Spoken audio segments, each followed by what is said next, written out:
Hi guys, good morning and welcome back to my Bangla channel. কেমন আছো তোমরা সবাই? তো আশা করছি তোমরা সবাই অ্যাজ ইউজুয়াল জাস্ট ফাটাফাটি আছো। আজকের দিনটা তোমাদের সবার খুব ভালো কাটবে। তো আমি পরের দিন ভয়েস ওভারটা দিচ্ছি অ্যান্ড মানে এডিটিং করছি আর কি। তো এখন আমি খেয়াল করলাম যে আমার এই ভিডিওটায় কোনো ভয়েস আসেনি, সো ওই কারণে আমি ভয়েস ওভার দিতে হচ্ছে অ্যান্ড তার জন্য আমার লিপসের সাথে ভয়েস সিং করছে না। তো যাই হোক, সকাল থেকে তাড়াহুড়ো করে সব কাজবাজ ছেড়েছি, বিকজ আজকে সকালবেলা আমার বোন কলকাতায় এসছে, ওকে নিয়ে শপিং করতে যাব বড় বাজারে, বিকজ নেক্সট উইক আমাদের দাদার বিয়ে। So we don't have time, তাড়াহুড়ো করে ব্লাউজও বানাতে হবে। মেট্রো থেকে নেমে গেছে আর মেট্রোর ভেতর তো ব্লগ করা এলাও না, তো ব্লগ করতে পারিনি। ওই যে বোন দাঁড়িয়ে আছে, ও পুচকিটাকে একটা মুস খাওয়াচ্ছে আর এখান দিয়ে একটা সিঙ্গাড়া নলেন গুঁড়ো রসগোল্লা নিচ্ছি উত্তর বাজারে আর কি। খেয়ে তারপর আমরা বড় বাজারের দিকে রওনা দেবো।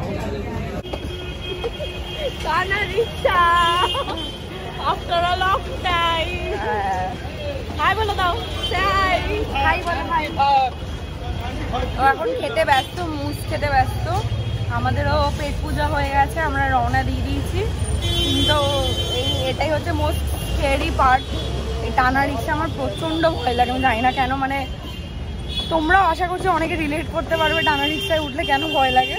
আর তার মধ্যে এই গুপ্তা ব্রাদার্সের সামনের মানে এমজি মার্গের এই মেট্রো স্টেশন দিয়ে উঠে এখানে টানা রিক্সা ছাড়া আর কোনো অপশন নেই, হেঁটে যেতে হবে। আর বাচ্চা নিয়ে হেঁটে যাওয়াটা একটু ডিফিকাল্ট হয়ে যেত। তো যাই হোক, কী আর করা যাবে। তাও তো মানে আমাদের আরও অনেক আগে বেরোনোর কথা ছিল, কিন্তু না ও টাইমে বেরোতে পেরেছে না আমি বেরোতে পেরেছি। আজকে দিয়ে আমাদের হচ্ছে বিয়ের শপিং নাকি? বিয়ের শপিং স্টার্টেড। আজকে এন্ডও হয়ে যাবে, ওগুলো তো টুকটাক, মানে আজকে মেইনটা হয়ে যাবে, আজকে হয়ে যাবে।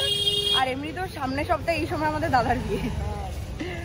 তো যাই হোক, চলো এখন যাই। আমি আর বেশি ব্লগ করছি না, কারণ আমার খুব ভয় লাগছে অ্যাকচুয়ালি।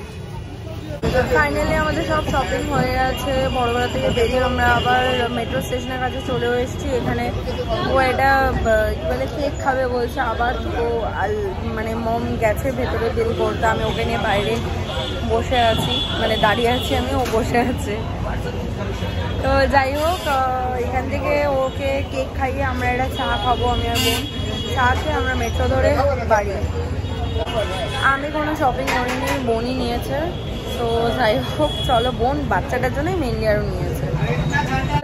ফিরে সোজা সাকিনা গেছিলাম, বোন ব্লাউজটা বানাতে দিল লেহেঙ্গার, বিকজ এরপরে বানাতে দিলে নেক্সট উইক পাবো না, নেক্সট উইক দাদার বিয়ে।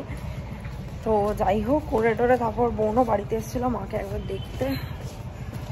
তোমাদেরকে তো বলাই হয়নি যে বোন আজকে সকালেই এসছে, হাওড়া পৌঁছেছে আর কি, বাড়ি এসছে আজকে, কলকাতায় এসছে। এসেই আজকে গেলাম, বিকজ এর পরে করলে না টাইম হতো না। তো মানে ও ব্লাউজ বানিয়ে দিতে পারতো না রেডি করে।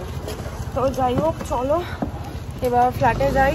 এখানে এসে মার সাথে একটু গল্প টল্পও করলাম, সেটা ব্লগও করা হয়নি রাস্তাঘাটে, কারণ বাচ্চারা ছিল না। ইদার আমি ব্যাগ ধরছি, বোন বাচ্চাটাকে ধরছে, নয়তো বোন ব্যাগ ধরছে, আমি বাচ্চাটাকে কোলে নিচ্ছি। সো এই করে ব্লগটা একটু কমই করা হয়েছে। যাই হোক, চলো, খুব টায়ার্ড লাগছে, বাড়ি যাই, গিয়ে ডিনার করবো, করে তারপর শুয়ে শুয়ে বিগ বস দেখবো।